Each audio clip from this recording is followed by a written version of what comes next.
కాళ్ళల్లో నీలం రంగులో నరాలు తేలినట్టు కనిపిస్తున్నాయి, అవేంటవి? అవునమ్మా, యాక్చువల్ గా దీన్ని వారికోస్ వెయిన్స్ అంటారు. ఇది ఎట్లా స్టార్ట్ అవుతుందంటే ఫస్ట్ కాళ్ళల్లో మనకి వాపు స్టార్ట్ అవుతుంది. సో స్వెల్లింగ్ స్టార్ట్ అయిన తర్వాత అక్కడ బ్లడ్ సర్క్యులేషన్ అనేది మనకి స్టాగ్నెంట్ అయిపోతుంది కాబట్టి అక్కడ బ్లాకిష్ డిస్కలరేషన్ అంటే నల్లగా మారుతుంది. తర్వాత చర్మంలో మనకి పుండ్లు ఏర్పడడం, పుండ్లు కూడా మనకి ఆ గాయం అనేది మానకపోవడం, నిదానంగా దాని వల్ల నొప్పి ఎక్కువ అయిపోతూ ఉంటుంది. నొప్పితో పాటు నైట్ క్రాంప్స్ ఎక్కువ అయిపోవడం, ఇలాంటివన్నీ రెగ్యులర్ గా జరుగుతాయి వాళ్ళకి. మ్యామ్, వెరికో వెయిన్స్ లో టైప్స్ ఏమైనా ఉంటాయా? ఎందుకంటే కొంతమందికి సన్నగా కనిపిస్తాయి, కొంతమందికి లావుగా కనిపిస్తాయి, ఉబ్బినట్టు. కరెక్ట్ గా చెప్పావమ్మా. ఇందులో మనకి సైజ్ బట్టి అంటే సైజ్ ఆధారంగా చేసుకొని కొన్ని టైప్స్ ఉంటాయి. అలాగే దాని రంగు బట్టి కూడా టైప్స్ ఉంటాయి.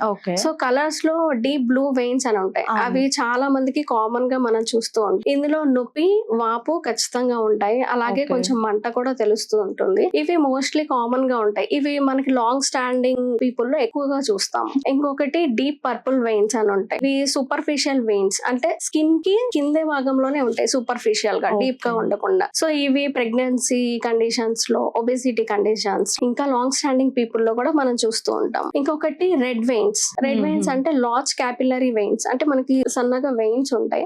అవి ఎన్లార్జ్ అయినప్పుడు, కొంచెం ఇట్లా ఎన్లార్జ్ అయినప్పుడు రెడ్ కలర్ లో కనిపిస్తూ ఉంటాయి. అలాగే బ్రౌనిష్ ఆర్ బ్లాక్ ఉంటాయి. ఇప్పుడు అవుతుందంటే వాళ్ళకి సర్క్యులేషన్ ఆగిపోయినప్పుడు, అవి బ్లడ్ స్టాగ్నెంట్ అయినప్పుడు బ్లాకిష్ డిస్కలరేషన్ కూడా కనిపిస్తుంది.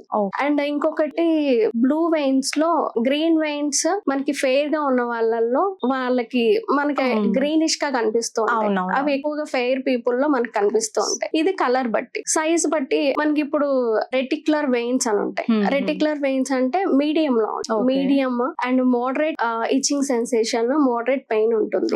అండ్ స్పైడర్ వెయిన్స్ అంటే మనకి ఇప్పుడు స్పైడర్ లాగే చాలా స్మాల్ ఉంటాయి, థిన్ గా ఉంటాయి. సో వాటి వల్ల పెద్ద హానికరం ఏం లేదు. యూజువల్లీ కాస్మెటిక్ గా అదంత సీరియస్ కూడా కాదు. కానీ ట్రూ వారికోస్ వెయిన్స్ అని ఉంటాయి. అవి మనకి లార్జ్ స్వెల్లింగ్ ఉంటాయి, ప్లస్ ట్విస్టెడ్ ఉంటాయి కొన్ని కండిషన్స్ లో. అది చాలా పెయిన్ఫుల్ ఉంటాయి. We have to treat that. Ma'am, నాకు ఒక డౌట్. లైక్ కొంతమందికి ఏంటి అంటే లైక్ ఆ నరాలు అనేవి ఉబ్బి అక్కడ మొత్తం బ్లడ్ క్లాట్ అయ్యి మొత్తం ఉబ్బినట్టు బయటికి కనిపిస్తూ ఉంటుంది. దాని వల్ల ఇంకా పెయిన్ ఎక్కువ అవుతూ ఉంటుందా? అవును, డెఫినెట్ గా. ఎందుకంటే మనకి బ్లడ్ అక్కడే ఉన్నప్పుడు క్లాట్ అయిపోయినప్పుడు దాని వల్ల సివియర్ పెయిన్ వస్తుంది.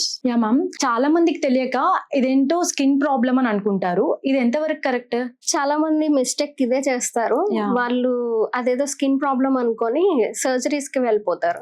అండ్ కొంతమంది క్రీమ్స్ కూడా అప్లై చేస్తూ ఉంటారు. బట్ దాని వల్ల యూజ్ ఏమి ఉండదు. ఎందుకంటే ఇది ఇంటర్నల్ గా వాళ్ళకి ఏం జరుగుతుందో తెలియదు. But I will explain. మన బాడీలో హార్ట్ నుంచి బ్లడ్ సర్క్యులేట్ అవుతుంది, బాడీ మొత్తం కూడా గుడ్ బ్లడ్. సో అంతా సర్క్యులేట్ అయిన తర్వాత మళ్ళీ లెగ్స్ నుంచి గ్రావిటీ, గురుత్వాకర్షణకి అగైనెస్ట్ గా పైకి బ్లడ్ పంప్ చేస్తుంది. అంటే మనకి హార్ట్ నుంచి గుడ్ బ్లడ్ వస్తుంది, కాళ్ళ నుంచి మాత్రం బ్యాడ్ బ్లడ్ పైకి రావాలి గ్రావిటీకి అగైనెస్ట్ గా.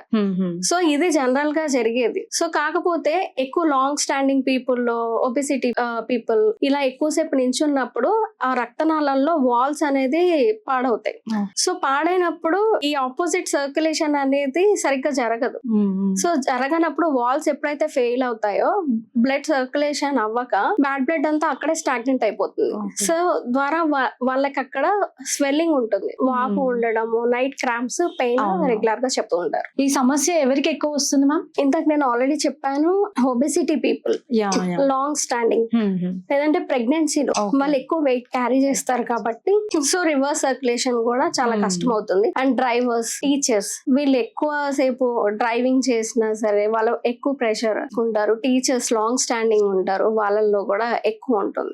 చాలా మంది దీని గురించి తెలియకుండా నెగ్లెక్ట్ చేస్తూ ఉంటారు. దాని కాంప్లికేషన్స్ ఎలా ఉంటాయి మ్యామ్? సో కొంతమంది వాళ్ళకి తెలియక కూడా వాళ్ళు నెగ్లెక్ట్ చేస్తూ ఉంటారు, దానికి మెడిసిన్ ఉండదు అనుకోని. సో అలా చేసినప్పుడు అక్కడ వెజల్ ఏదైతే బ్లడ్ క్లాట్ అవుతుందో, ఇప్పటిదాకా మనం డిస్కస్ చేసాం కదా, అలా బ్లడ్ స్టాగ్నెంట్ అయినప్పుడు పెయిన్, సివియర్ పెయిన్ వచ్చి వెజల్ డ్యామేజ్ అవుతుంది.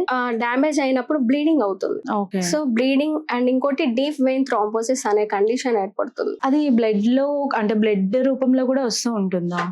బ్లడ్ బ్లీడింగ్ బయటకు వచ్చేస్తుంది వెజల్ డ్యామేజ్ అయ్యి అచ్చా, యాక్చువల్ గా ప్రెషర్ కి. మరి మ్యామ్ దీనికి ఆయుర్వేదంలో సొల్యూషన్స్ ఏమైనా ఉన్నాయా? ఉంది. ఇప్పుడు మనకి వారికోస్ వెయిన్స్ ఎందుకు వస్తున్నాయి అంటే ప్రతి దానికి ఆయుర్వేదిక్ లో సొల్యూషన్స్ ఎలా ఉంటాయి, ఏదైతే కారణమో దాన్ని ట్రీట్ చేయాలి. ఓకే. ఫస్ట్ యాక్చువల్ గా ఆయుర్వేదం ప్రకారం వాతం ప్లస్ రక్తం ఈ రెండు వీషియేట్ అవడం అంటే దూషించడం అంటే, సో ఓకే.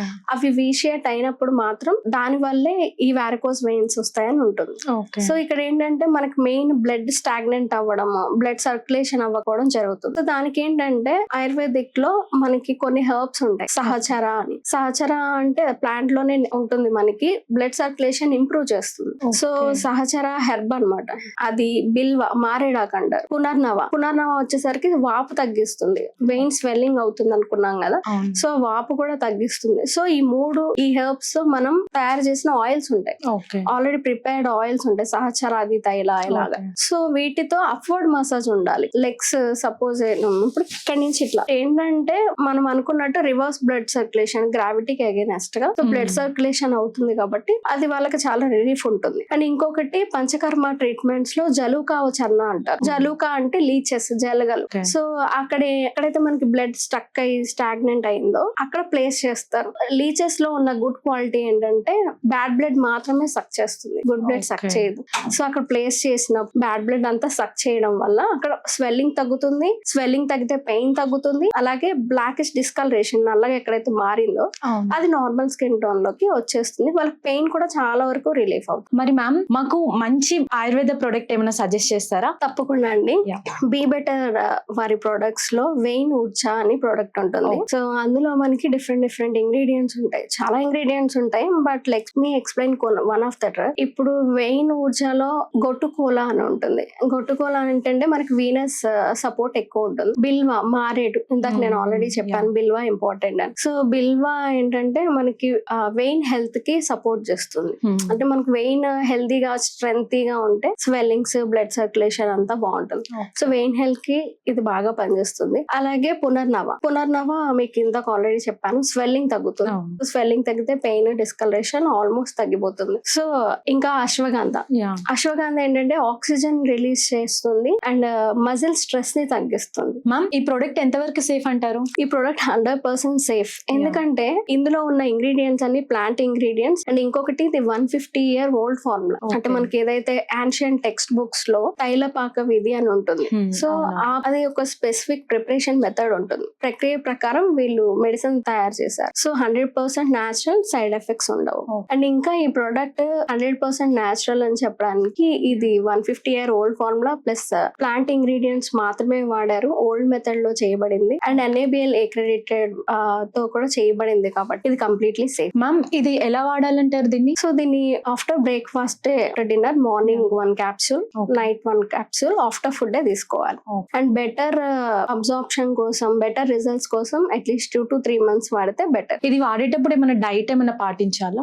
దీనికి అంత స్పెసిఫిక్ డైట్ లేదు, కాకపోతే మనం సిట్రస్ ఫ్రూట్స్ ఎక్కువ తీసుకుంటే like pomegranate, fibre rich foods ఎక్కువ తీసుకుంటే బ్లడ్ సర్క్యులేషన్ కి వాళ్ళకి తోడ్పడుతుంది. అండ్ ఇంకొకటి యోగాసనాస్ కూడా వీళ్ళకి హెల్ప్ అవుతాయి.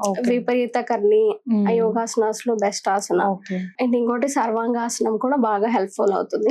అండ్ ఇంకొకటి నైట్ డైలీ వీళ్ళు పడుకున్నప్పుడు లెగ్స్ ఎలివేటెడ్ పొజిషన్ లో పెట్టుకుంటే వాళ్ళకి బ్లడ్ సర్క్యులేషన్ చాలా ఇంప్రూవ్ అవుతుంది. యోగాసనాస్ లో విపరీత కర్ణి యోగాసన వాళ్ళకి చాలా యూస్ఫుల్ ఉంటుంది. అలాగే సర్వాంగాసనం కూడా. లైక్ ఫుడ్ లో కూడా ఫైబర్ రిచ్ ఫుడ్ ఎక్కువ తీసుకుంటుంటే బ్లడ్ సర్క్యులేషన్ కి ఎటువంటి ఇబ్బంది ఉండదు. అలాగే సో డైట్ లో వచ్చేసరికి మనకి ఫైబర్ రిచ్ ఫుడ్ ఎక్కువ తీసుకుంటే vitamin C, blood circulation improve అవుతుంది. అలాగే యోగాసనాస్ కూడా చాలా హెల్ప్ఫుల్ ఉంటాయి ఈ కండిషన్ లో.